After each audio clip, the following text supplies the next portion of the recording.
Luc, chapitre 15. Tous les collecteurs d'impôts et les pécheurs s'approchaient de Jésus pour l'écouter. Mais les pharisiens et les spécialistes de la loi murmuraient, disant, « Cet homme accueille des pécheurs et mange avec eux. » Alors il leur dit cette parabole, « Si l'un de vous a 100 brebis et qu'il en perd une, ne laisse-t-il pas les 99 autres dans le désert pour aller à la recherche de celle qui est perdue jusqu'à ce qu'il la retrouve? Lorsqu'il l'a retrouvée, il la met avec joie sur ses épaules et, de retour à la maison, il appelle ses amis et ses voisins et leur dit, « Réjouissez-vous avec moi, car j'ai retrouvé ma brebis qui était perdue. » De même, je vous le dis, il y aura plus de joie dans le ciel pour un seul pécheur qui se repent que pour 99 justes qui n'ont pas besoin de changer d'attitude. Ou bien, si une femme a 10 pièces d'argent et qu'elle en perd une, ne va-t-elle pas allumer une lampe, balayer la maison et chercher avec soin jusqu'à ce qu'elle la retrouve? Lorsqu'elle l'a retrouvée, elle appelle ses amis et ses voisines et dit, « Réjouissez-vous avec moi, car j'ai retrouvé la pièce que j'avais perdue. » De même, je vous le dis, il y a de la joie parmi les anges de Dieu pour un seul pécheur qui se repent. Il dit encore, un homme avait 2 fils. Le plus jeune dit à son père, « Mon père, donne-moi la part de l'héritage qui doit me revenir. » Le père leur partagea alors ses biens. Peu de jours après, le plus jeune fils ramassa tout et partit pour un pays éloigné, où il gaspilla sa fortune en vivant dans la débauche.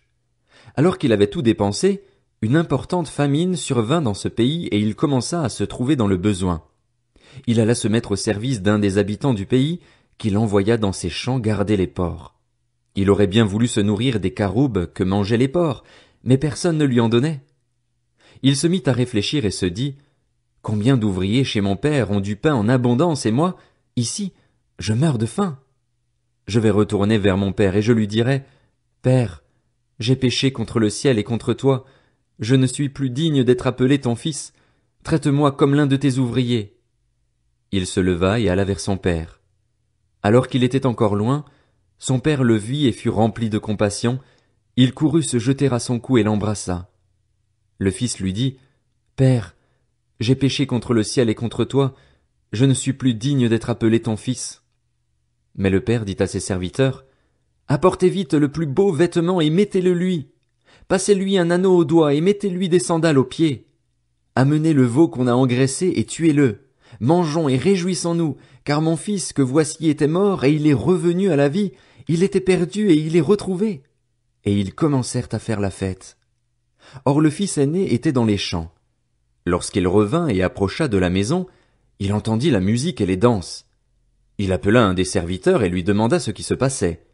Le serviteur lui dit, « Ton frère est de retour et ton père a tué le veau engraissé parce qu'il l'a retrouvé en bonne santé. » Le fils aîné se mit en colère et il ne voulait pas entrer.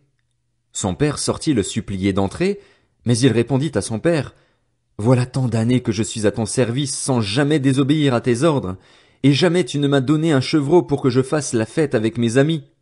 Mais quand ton fils est arrivé, celui qui a mangé tes biens avec des prostituées, pour lui tu as tué le veau engraissé. » « Mon enfant, lui dit le père, tu es toujours avec moi et tout ce que j'ai est à toi.